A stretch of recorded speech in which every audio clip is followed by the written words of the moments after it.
Dear Myself, 내가 없는 당신에게 19번째 에피소드를 시작합니다. 행복하세요? 이런 질문 받으시면 마음이 어떠세요? 마음이 좋고 행복하다 얼른 대답할 수 있으면 좋겠지만 혹시 그런 질문이 그다지 유쾌하지 않게 다가오시지는 않나요?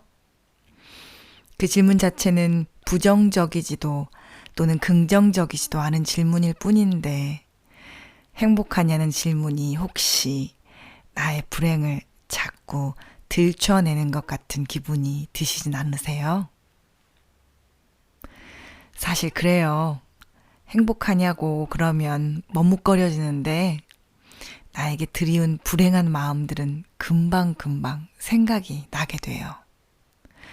내 재정 상태, 내 몸 상태, 집 정돈 상태, 나의 커리어, 가족이나 인간관계들. 이런 것들을 생각해 보면 왜 우리는 행복한 지점보다는 불행한 지점들을 더 많이 생각하게 되는 걸까요? 정말 나는 불행한 걸까요? 오늘은 그 이야기를 해보려고 합니다. 내가 불행한 진짜 이유. 아마 우리 모두는 다 행복하게 잘 살려고 공부도 하고 일도 하고 매일을 사는 것 같아요. 자녀를 키우는 모든 부모에게 소원이 무엇이냐고 물어보면 한결같이 우리 아이가 행복하게 살았으면 좋겠다고 말하지요. 도대체 행복이 뭔지, 어떻게 해야 행복할 수 있는 것인지 참 쉽지가 않아요. 그래서 실제로 최근에는 이 행복에 대한 연구들이 많이 진행되고 있고 행복을 주제로 한 강의, 책들, 영상들이 쏟아져 나오고 있어요. 어쩌면 이 주제로 이런 이야기들이 이렇게 많이 쏟아져 나오는 걸 보면 행복은 정말로 쉽지 않은 주제인가 봐요.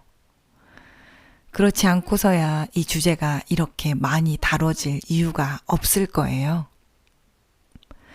저도 행복하게 살고 싶어서 이 주제에 대한 영상들, 강의들, 그리고 책들을 많이 뒤져보았어요.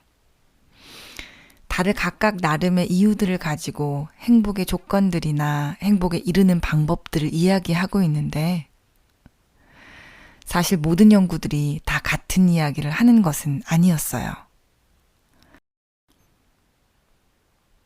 행복은 꼭 이루어내야 할 인생의 목표다 라고 말하는 책도 있었지만 인간이 꼭 행복해야 하는 것은 아니다 라고 말하는 전혀 다른 메시지를 주는 연구들도 있었죠.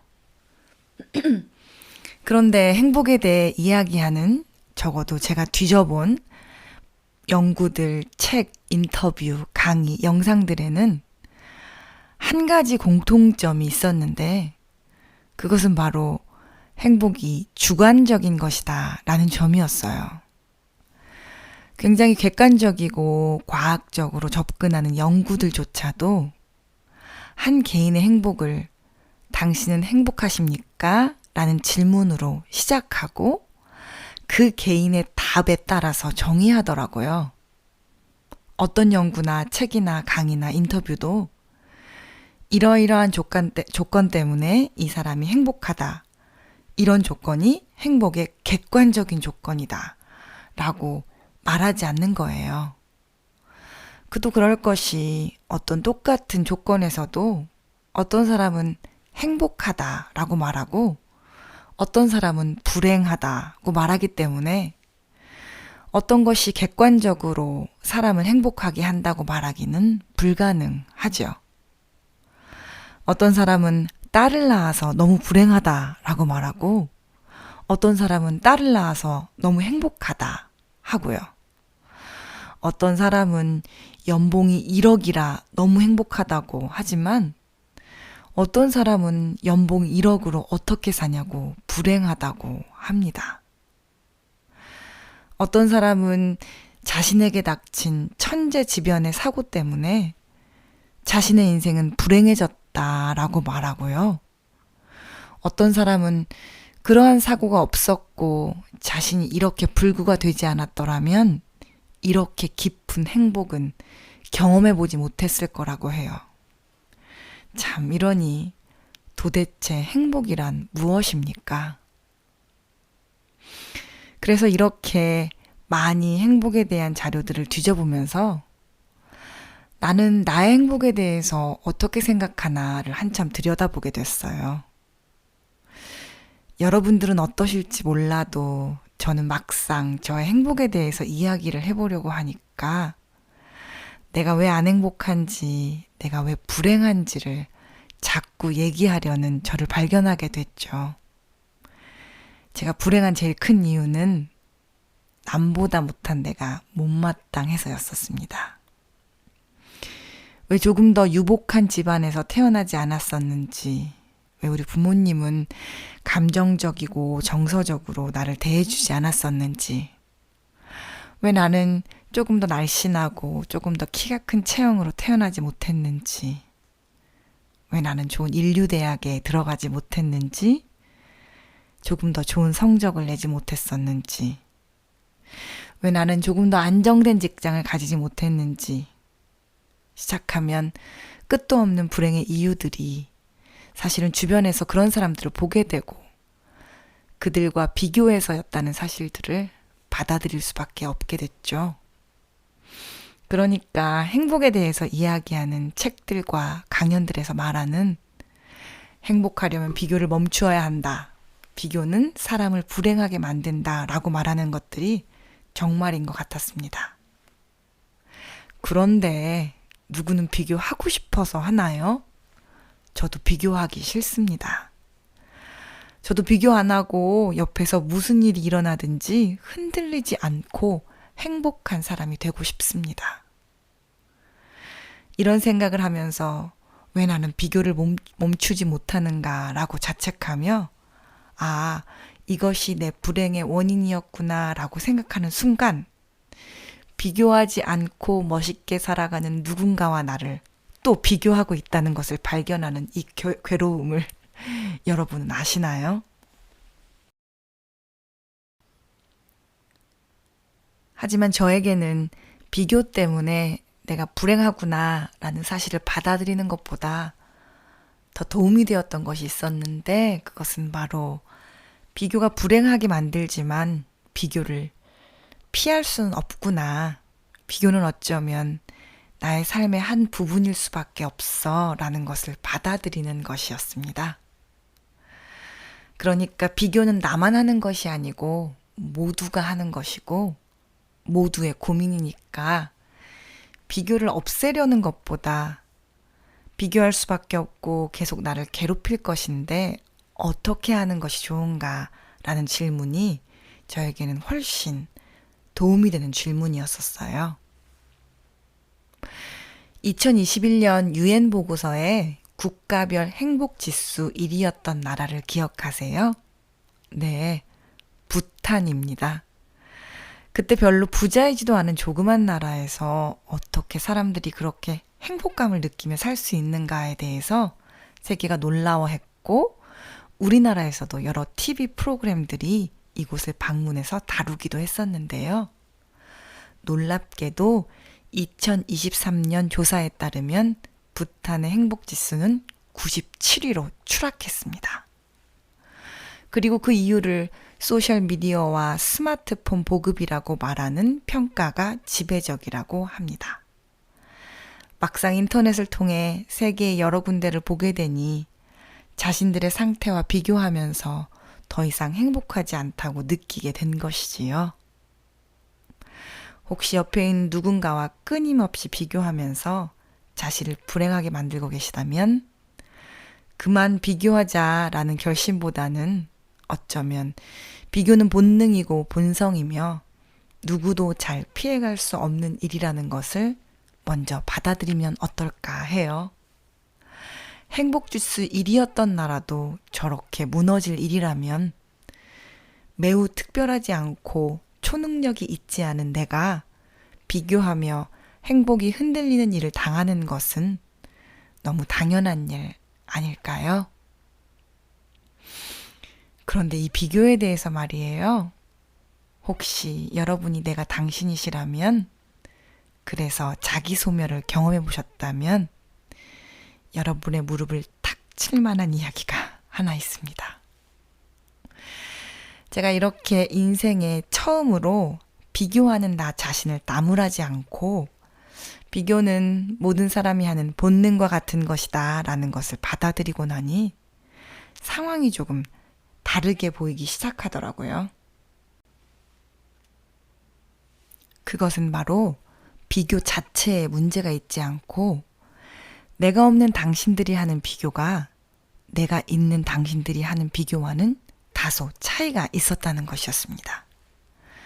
다시 말하면 제가 내가 없는 당신으로서 해왔던 비교가 매우 비논리적이며 비이성적이었다는 사실을 알게 된 것이죠.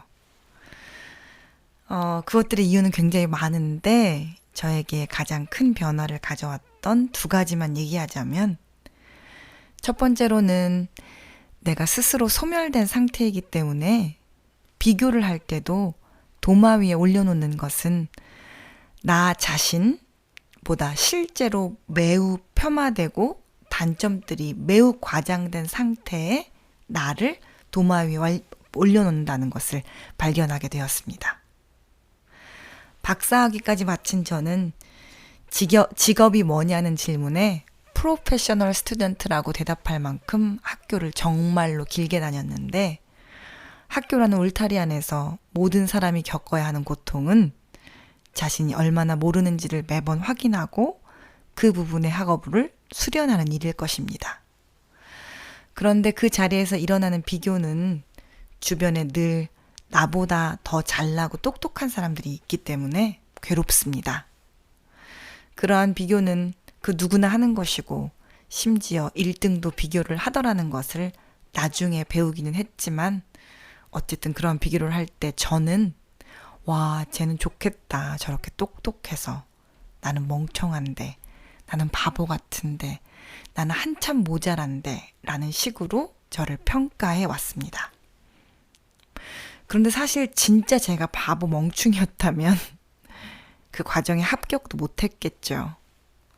실제로 저는 간간히 장학금도 받고 좋은 학점 받을 때도 많았는데 그것에 대한 적절한 평가는 별로 해준 적이 없고 늘 모자란 사람, 안 똑똑한 사람, 바보 같은 사람으로 평가절하를 해놓고는 그 평가절하된 나와 주변에 잘난 사람들을 비교하니 이 비교는 그냥 잠깐 머물다 가는 인간의 본능적인 행위라기보다는 나를 소멸하고 자존감을 갉아먹고 불행을 깊게 들이우는 정말 아픈 비교였다는 사실을 알게 되었죠. 여러분도 한번 생각해 보세요. 여러분들이 하시는 비교가 자신을 너무 과소평가하고 평가절하한 상태에서 하는 것이 아닌지 말이에요. 와, 저 사람은 날씬해서 좋겠다. 나는 뚱뚱한데 라는 비교에 내가 초고도 비만도 아닌데 이렇게 말하는 것은 아닌지. 와, 저 사람은 저렇게 정서적으로 안정적으로 성숙한 부모 밑에서 자라서 좋겠다. 우리 아빠는 한 번도 나를 사랑한다고 말한 적이 없는데 라는 비교에 한 번도는 아니었고 실제로는 사랑을 다른 식으로 표현하신 적도 있는데 그것을 싸그리 묶어서 평가절하하는 것은 아닌지. 저 집 남편 봐라. 저렇게 때 되면 꽃도 사오고 선물도 잘 사오는데 우리 남편은 지 마누라 죽었는지 살았는지 평생 꽃 한 번을 못 봤다 라고 비교하시기 전에 실제로는 선물을 사준 적이 있는데 그것이 한두 번이었을지는 몰라도 한평생 한 번도 안 한 것은 아닌데 과장하시는 것은 아닌지 말이에요.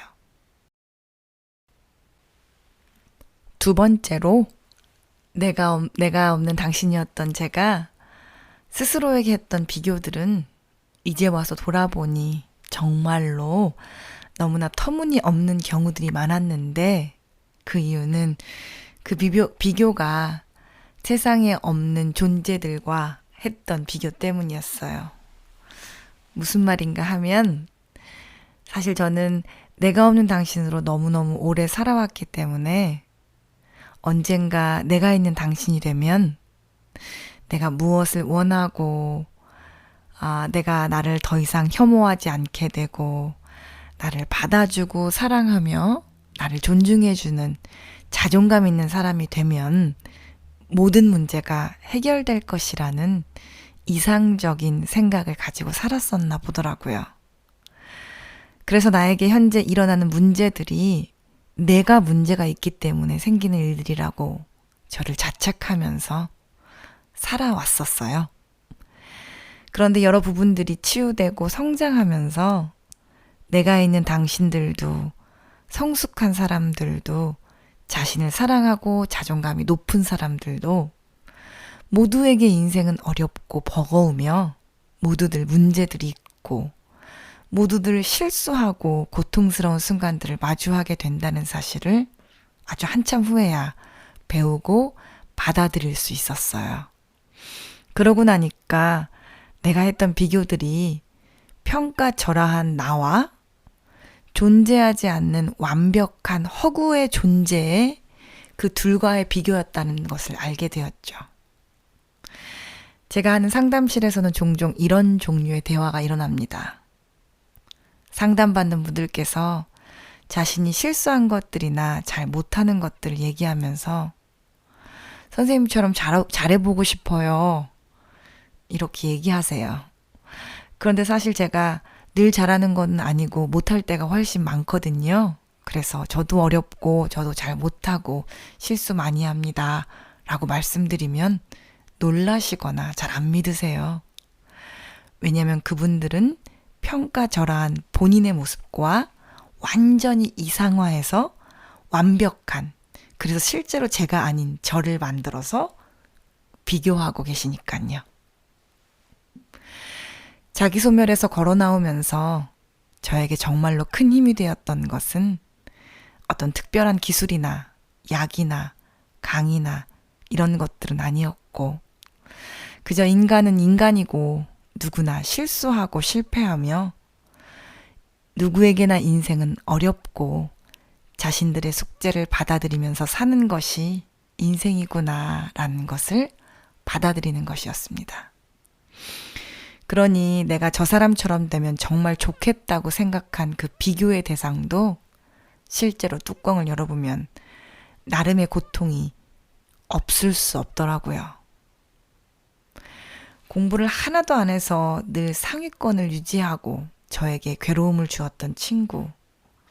그 인생을 가까이서 지켜보니 이루 말할 수 없는 고통을 어린 시절에 감내했었고 초고속 승진으로 유능하게 일을 너무 잘해서 어떻게 하면 저 사람처럼 일할 수 있을까 들여다봤더니 일만 하느라고 관계에 너무 소홀해 어려운 가족 관계를 가지고 있는 경우도 있었고요. 일도 잘하고 행복한 가정이 있어 보였던 어떤 사람은 이내 큰 병에 걸려 고통받게 되었기도 했고 이렇듯 인생이란 모든 것이 완벽할 수 없고 무엇을 얻으면 반드시 잃기도 하는 것이라는 것을 배우게 되었죠. 그래서 정말 사람이 보이는 것만으로 단면적으로는 판단해선 안 되더라고요. 이렇게 인생은 다 누구에게나 고통스럽고 모든 것을 다 가질 순 없구나라는 것을 알게 되자 초고속 승진은 하지만 가족 관계가 너무 괴로운 고통보다는 승진은 못하지만 투닥거리면서도 마음을 가족이 있는 내가 조금 나아 보이기도 하고 너무 똑똑하진 않지만 간간히 쇼핑도 가고 영화도 보면서 평범하게 사는 내 인생이 좀 괜찮아 보이기도 하고요. 연봉이 수억대 되는 남편은 아니지만 일에 파묻히지 않고 같이 맛집 찾아다니는 남편이 훨씬 나아 보이기도 하는 마법 같은 일들이 저에게도 일어나기 시작하더라고요.